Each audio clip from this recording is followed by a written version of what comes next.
Ayan, guys. Ayan. Challenge yung kuya ko. 300 pesos. Pag nakuha mo na 3 minutes, may pang-inom ka na naman. Tapos yung isa may pang-bingo. Oh, yan. Sa letra ng B. Bingot.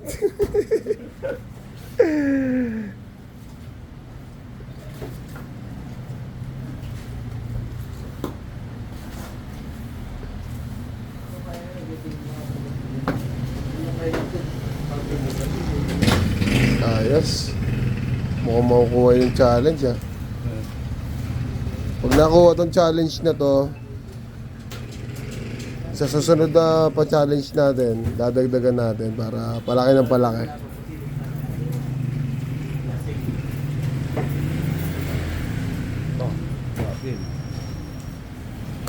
Iwasan mo lang yan.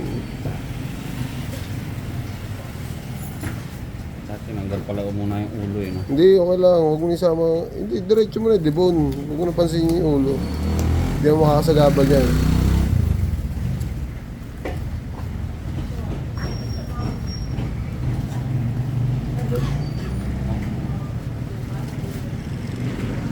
Sobrang sa laki ng liempo eh.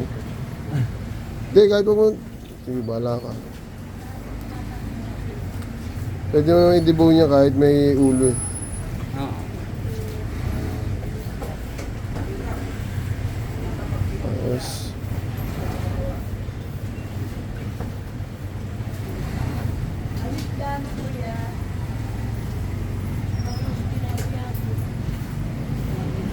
Sino kaya makukuha kaya?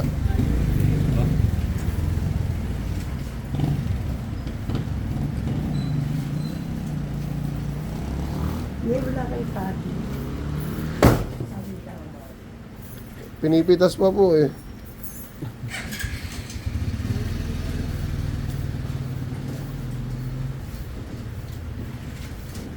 Liit eh, no? Liit ng baboy eh. Parang ano lang, parang sanggol to. Baboy. Parang sanggol.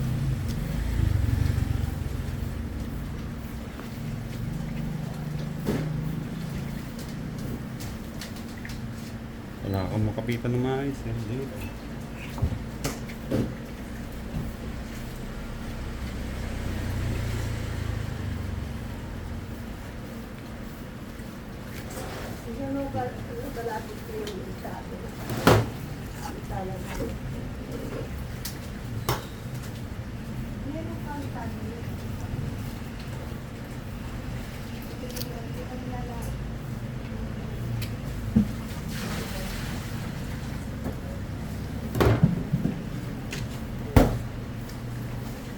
Wala pa, meron pa sa ilalim.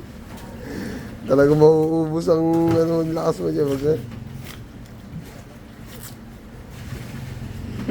Ganda.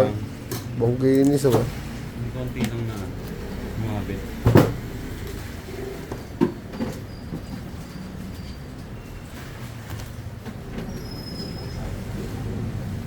Di nakuha yung challenge ngayon ah. Nagpas na.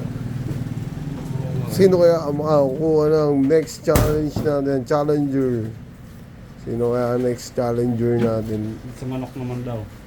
O sino kaya mong makikita? Deboning. Tinatanggalan niya talaga ng laman yan? Natanggalan ko na. Bakit? Hmm? Sayang naman. Ganda niyan eh. Yung parte na kasi niya, kahit sabi yung may buto, may bone marrow kasi yan. Tapos yung pinaka ng karne niya, yung pinaka meat niya malambot. Oo. Hindi katulad sa bias ng ano, Kuya, Sa BS. Pata. Ay, nung... bias ng hamleg. O, ito kasi bias ng kasim, malambot kasi. Ito kasi bias ng ano, pagka ginilagyan mo ng laman yung bias, matigas yung karne. Yung tulad sa kasim. Kalambutin yung ano, laman. Pero masarap yung bone marrow ng nito.